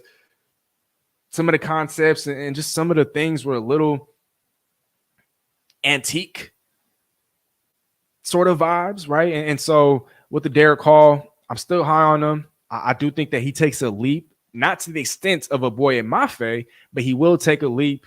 And I think the future is also bright for Derek Hall. We'll see how Mike MacDonald uses him. But I think Seattle, by them not drafting an edge rusher, yes, they probably could have just been following their board, but Seattle also has confidence in a Darrell Taylor, in a Derek Hall. Boye Mafe is only going to take off. Uchenna Nwosu is healthy. And the guys all over the defense line, they can't be moved around. Draymond Jones. These guys aren't just stuck on the inside. That's what Mike MacDonald wants, right? Versatility, especially amongst his defensive linemen. You don't know who's going to be doing what. You don't know who's going to be lined up where because they could do it all. So you bring up a great point, though. SL Hazard, Derek Hall is up for a massive improvement in year two. I just don't think it's going to be to the extent of a Boye Mafe. We got Baby Rhea in the building saying, what's good? Man, happy to see you here. I hope you're doing well. Rhea, always happy seeing you here. And, I hope you're having a great day. Thanks for tuning in. All right, yeah, so we were talking about Nehemiah Pritchett. I don't know how we got to – okay, no, that was a question I answered. But Nehemiah Pritchett, though, going back to Nehemiah Pritchett, I think it's absolutely dope that the Seahawks got teammates, right, from Auburn. I mean, that secondary was one of the best in all of college football last year. And so to get guys, to get both their starting corners, and not only did you bring them in or get them into the building, you drafted them, but value-wise, it made too much sense. Again, even if cornerback wasn't the biggest of needs, you can't let that value slip up. And so with the Nehemiah Pritchett coming in, again, he's not going to have to play too much in year one, but that was a phenomenal pick, a great pick for the Seattle Seahawks. And man, I see a new no-fly zone coming to town, and these opposing offenses better watch out, man. That's all I got to say. Let's move right along, though, shall we? At round 6, pick number 179. Offensive lineman Sataoa Laumea from Utah. Look, man, Laumea is a bully. He has experience both at right guard and at right tackle. Last 2 years, he was a right tackle. The 2 years prior to that, he was a right guard. And so he does have that versatility. Now, a lot of draft pundits and scouts, front office people are saying that he's not going to be able to play on the outside in the NFL. He's better suited to play inside. He does need to clean up some things. He can get a little over aggressive, right? But I think with what he brings to the table, again, he's also nasty. He's a people mover.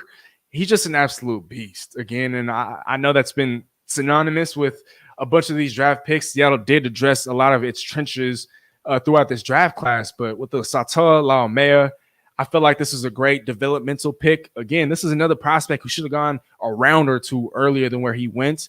Yes, that could be a knock, an indictment on him, right? But again, Seattle saw enough in him to pull the trigger. They got a steal in Laumea, and he's just, oh man, for me, I got to give this grade.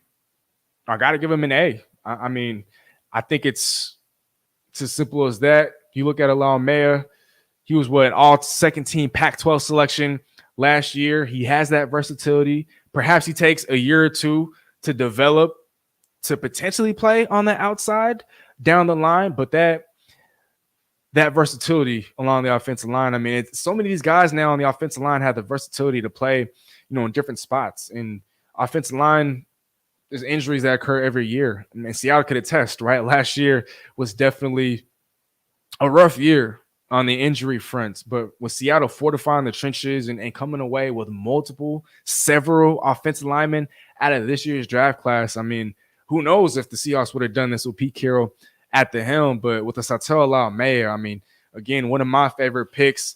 He's probably not going to get too much time in year one. I've said this about a few of these prospects now, but down the line, I mean, again, the Seahawks are setting the stage to compete for all these years to come. But yeah, this has got to be an A for me. I want to hear your guys' thoughts, your guys' grades, your takeaways from this pick. And we'll move right along. But real quick here, I'm doing good. Just got to work. Hope your evening is going good. It's a lot more than just good. I feel amazing. Man, I feel great. Y'all know how much I love doing these and how much I love interacting with you guys here. It's always a great time with you guys. So, thanks for checking in. Thanks for tuning in. And yeah, always happy to see you here, Maria. Laumea, though. Whew. I feel like it's the last time the Seahawks had a Polynesian player was Mike Upati. And we all know how it gets when it comes to Polynesians, whether that's on the offensive line or the defensive line. I mean, the way that they approach the game of football, they're great people as well, right? I mean, especially at least the ones that I've seen in the NFL and just the ones that I've encountered in life. But Sataoa Laumea, I think he has a future as a starter in this league. It could be at right guard, could be at right tackle. Heck, it could be at left guard. But that positional versatility is definitely going to be key. And we'll serve him well down the line. We'll see how he looks in year one. Again, he's probably not going to get too much playing time, but another steal for the Seahawks, right? Another steal there. SL Hazard is saying our offensive line is going to be nice. And Grubbs' offense, K9 and Sharps is going to feast. And let's not forget about Kenny McIntosh. I know this was an 8-man draft class, and I did drop a video about this. I think it was about a week ago. But you can almost essentially look at this as a 9-man draft class when you incorporate running back Kenny McIntosh. He missed essentially all of last year, but because he didn't log a single snap, he's almost essentially a rookie this year, right? And so while he might get more playing time on special teams, I think he could give Laviska Shenault a run for his money at the kick returner spot, perhaps even as a punt returner. But I think with the Kenny McIntosh, I mean, I'm about to just consider him a rookie this year. I would like to see him more on the field as that primary pass catching back. It's not to say that Sharps or K9 can't do that because they're both more than capable, but Kenny McIntosh is a guy that we also cannot forget about. K9, I think, and we talked about this at the top of the show, he's going to vault himself into that top running back conversation, into the top 10 if he hasn't already.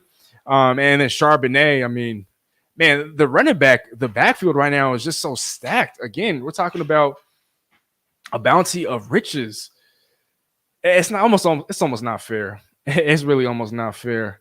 But we got SL Hazard here saying Mike Morris too. Yeah, I almost forgot to bring about Mike Morris. He knows a thing or two about Mike MacDonald, and I was also high on him entering last year, but for starting players. Okay, I was reading the comment here, but Mike Morris, I mean, I was high on him last year. I thought that he was another potential diamond in the rough that Seattle got in the 5th round. So I'm definitely curious to see what his role is going to be like in year one. But yeah, I mean, shoot, you bring up a great point. He's almost essentially a rookie this year as well.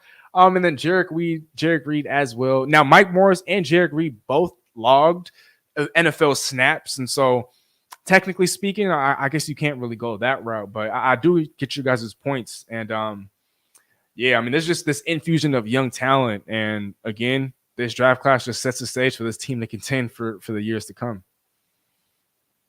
Daquan Ingram is saying, while I agree with the synopsis, I like to reserve my A grades for starting players. The availability and impact trumps pick value, in my opinion. You know what? Hey, Daquan, I can't even knock you for that. Honestly, for me, like I said earlier, maybe I'm just being a little too nice.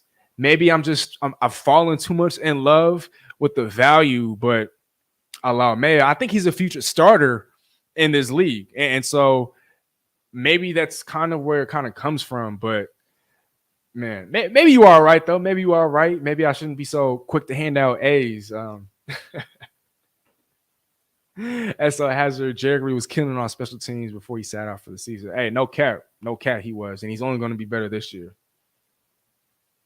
Real quick though, you guys, give me just a second. I do want to run over Sataoa Laumea's scattering report just for a second.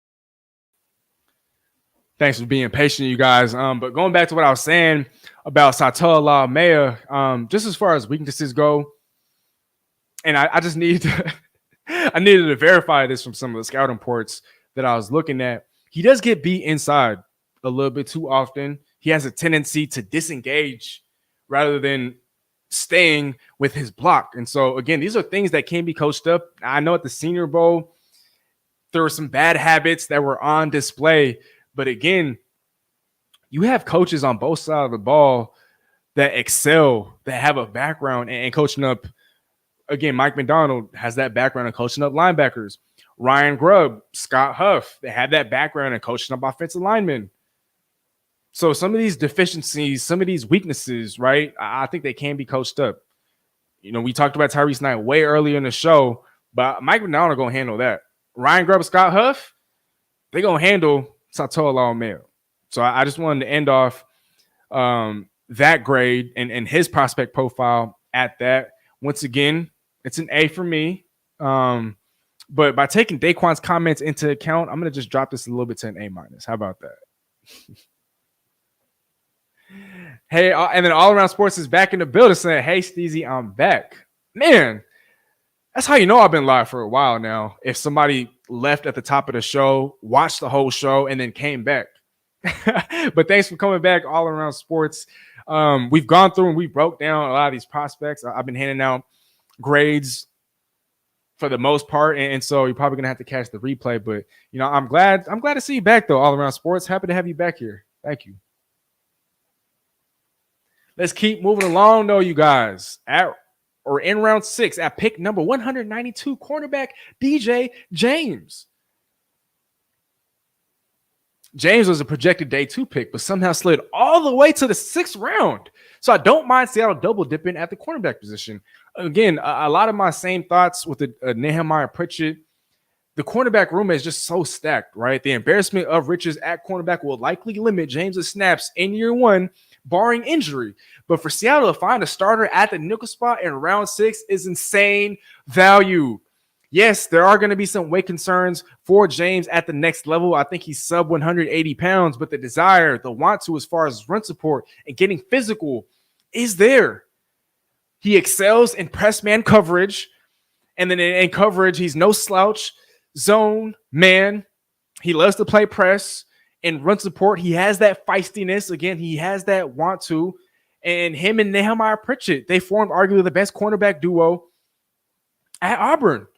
DJ James spent some time over at Oregon. He was only at Auburn for a year.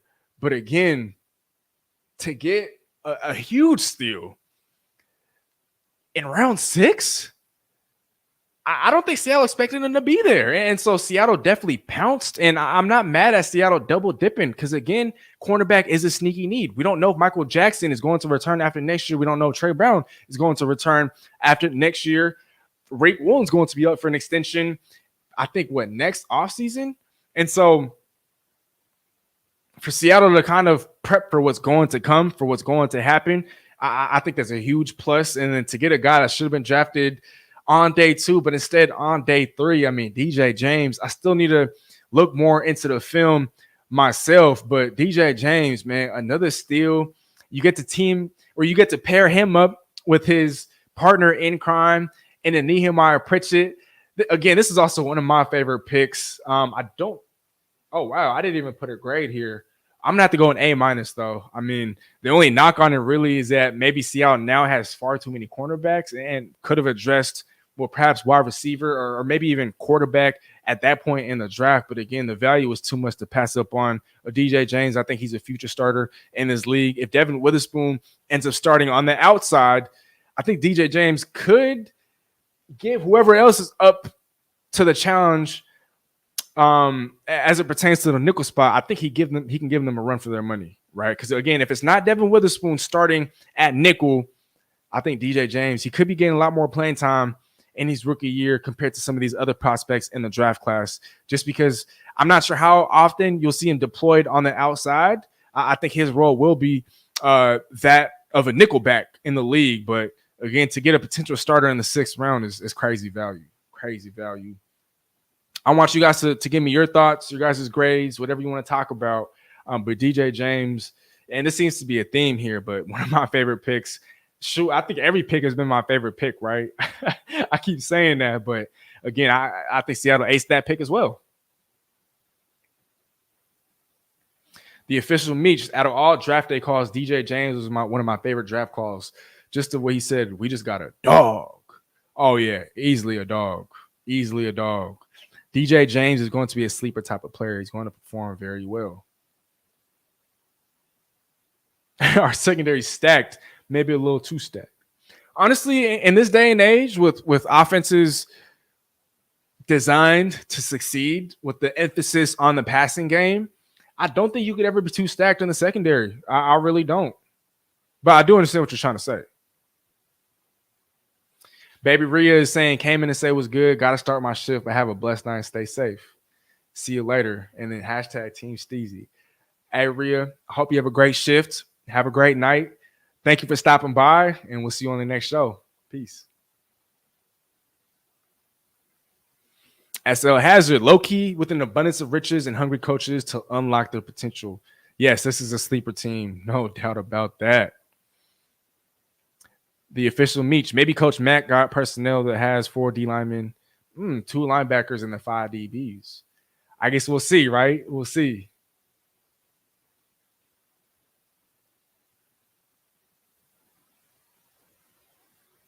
All right. Last but certainly not least, pick 207. Out of Division II college, the University of Findlay, in round 6, the Seattle Seahawks took offensive tackle Michael Jerrell. Now, some pundits have been projected as moving inside to guard. I don't know. Who knows, though? Maybe he can be groomed to be the next. I want to be careful on how I word this. Maybe he can be groomed to be an eventual replacement at right tackle, especially if Abe Lucas's knees don't end up holding out. But I think this was, yes, it could have been a small reach just because he is a complete project at the tackle position. And yeah, while some have argued that Jerrell wasn't going to get drafted and that Seattle should have just waited until undrafted free agency to bring him in, the Seahawks clearly wanted to get ahead of the game. And again, you have an offensive coordinator who has a background in coaching up offensive linemen. You have an offensive line coach in Scott Huff, who coached up the best offensive line in all of college football these last couple of seasons. And so you have guys that have that background that can coach these guys up. Not only does Michael Jerrell have that working in his favor, he's very athletic. He ran a 4.94 40-yard dash with a 1.69 10-yard split at his pro day, both which would have ranked second among all offensive tackles at the NFL Combine if he was invited. And so I understand why he wasn't invited. Again, he was coming over from a Division II school, but I think he has the mental makeup. I think he has the desire, the want to. He has the traits. He has the athleticism. He has everything that you're looking for in a developmental prospect. Yes, Seattle might have reached a little bit. The value might not necessarily have been there, but if Seattle wanted to get ahead of the game. They clearly saw something in him. They saw more in him than some of these other teams. And so, yes, it might take a couple of years. He's a complete project, right? He probably shouldn't be on an NFL field for at least a year or so, but he'll have time. He'll have time to refine his technique, to hone his skills.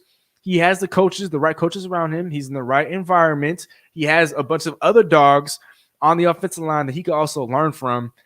You never know. There's also the chance that this pick doesn't pan out. But again, it's round 6, 207th, right? You're closing in towards the end of the draft. And so even if the value isn't necessarily there to get a developmental prospect with as much potential upside as a Michael Findlay, I'm not mad at it.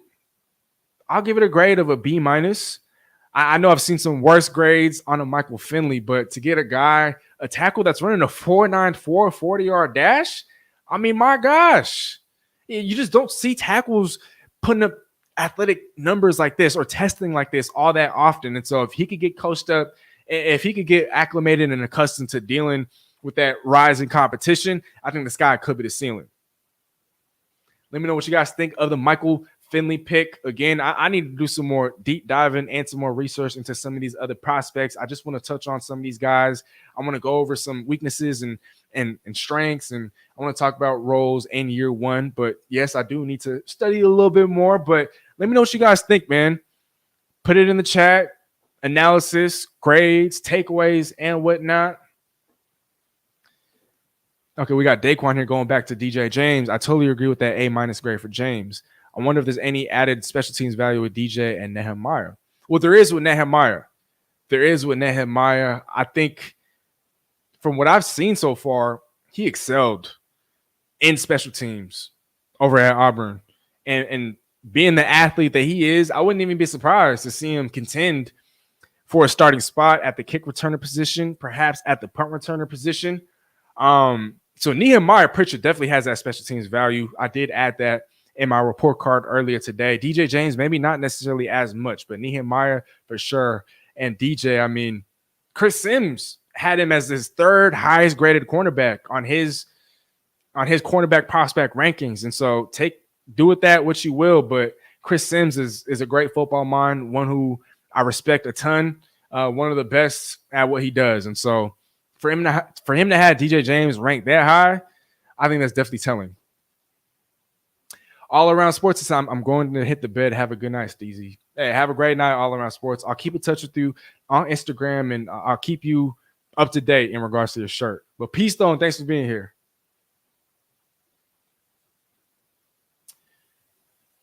All right, you guys. Well, that wraps up the report card section of my breakdown of the 2024 Seahawks draft class. This is probably obvious. I mean, given all the A's that I gave out, but overall grade for this class, it can't be anything other than an A. If you want to give it an A+, I'll give you that. But Seattle addressed needs, got tremendous value, got arguably the best pure guard. Maybe not as far as his prospect profile, but as far as ready to play, a starter, a plug-and-play guy. You got a Christian Haynes, right? You got, I think, the best defensive player in the draft in a Byron Murphy. You got 2 steals in the Auburn cornerback duo and Nehemiah Pritchett and DJ James. You got developmental projects in the trenches at offensive line and a Michael Findlay, Sataoa Laumea to a lesser extent. And you address a linebacker, a guy that's a tackle machine who can be coached up by Mike MacDonald. You got a tight end who might not have the highest upside as a pass catcher, but a guy that's going to take over, and he has more upside than a Will Dissly, perhaps a Colby Parkinson. And so Seattle did a great job of attacking needs, getting value, and getting starters. I think right now, at the very least, this draft class has at least 2 starters down the line that could be 4 or 5, right? DJ James, I think he's going to be a starter at nickel, depending on where Seattle deploys the spoon. But, man, even NFL.com agrees with me. They gave out a total of 3 A's, and the Seahawks were one of them, along with the Chiefs and the Steelers. And so it's nice to see, and it's especially been transparent these last couple of years. A lot of people have been falling in love with the Seahawks draft classes, and I know there were a lot of struggles from 2015 to like 2020, 2021, but the last 3 years have been very, very successful as it pertains to the draft. And I just can't wait to see what these guys look like. I can't wait to be at training camp. I can't wait to start seeing these guys in person. And as I promised you guys, I will look to have a few players on this show for live interviews. So don't forget to hit that notification bell. Stay tuned. If you aren't already subscribed, if you're new here, hit that subscribe button. If you're watching on Facebook, if you're watching on X, be sure to also subscribe on YouTube. I know some of you guys that are in the audience aren't watching on YouTube, but so you never miss any content, be sure to hit subscribe, man. Be sure to subscribe. Daquan is saying, I like the Jerrell pick, so a B+. With Lucas having struggled with injuries, Jerrell may get some snaps sooner than expected. Right. At the very least, it provides depth. And again, he is a developmental guy that can be coached up and built up with an eye towards the future. So you can't really ask for any more than that, right? Especially when you're towards the end of the draft. You're really just looking for high upside, even if they're just completely a developmental pick. If the upside and some of the traits and that makeup is there, you know, some of these guys can just be coached up. Sometimes that's all it takes. And, you know, I read a quick, I think this was on the Seahawks website. Michael Findlay, he had opportunities to get out of Findlay after his first couple of years there, but he wanted to stay loyal. So there is that loyalty factor. And again, that's part of that mental makeup of his. I think just mentally, he's made of all the right stuff, right? And so the Seahawks, man, they got a potential sleeper there. And just real quick, because I do have to wrap up this show, Seattle's 2024 undrafted free agent class. I know a lot of people are high on this class as well. I just wanted to give a quick recap just in case you guys aren't familiar with the names yet. But linebacker Sonny Anderson, linebacker Nelson Caesar, who I think should be close to a lock in making the roster, linebacker Easton Gibbs, offensive tackle Garrett Greenfield, wide receiver Hayden Hatton, who I heard was dominating rookie minicamp, running back George Holani from Boise State, cornerback Carlton Johnson, defensive end DeVere Levelston, running back Kobe Lewis, center Mike Nowitzki, cornerback Roe Terrence, tight end, and UW's very own Jack Westover, wide receiver D. Williams, linebacker Rayson Williams II, running back Tamarick Williams, and Michael Bumpus. I need to have him back on the show, by the way, of Seattle Sports, former Seahawks wide receiver. Is very high on nose tackle Buda Jones, who the Seahawks officially signed a day after rookie minicamp concluded. And so he's a true nose tackle, a guy that could also be a real candidate to make the final 53-man roster. But I just wanted to give you guys a quick recap, a quick update of the undrafted free agent class. Future is bright. And with Seattle having brought in, over 30 guys to rookie minicamp, you know, some of them on the basis of a tryout, but Seattle's really looking to establish some things culture-wise, and I'm just glad that Seattle's giving these guys a chance, right? You're going to see who sticks and who doesn't, and as we get further along into the offseason, we'll know more. But I think overall, Seattle had a very successful draft class.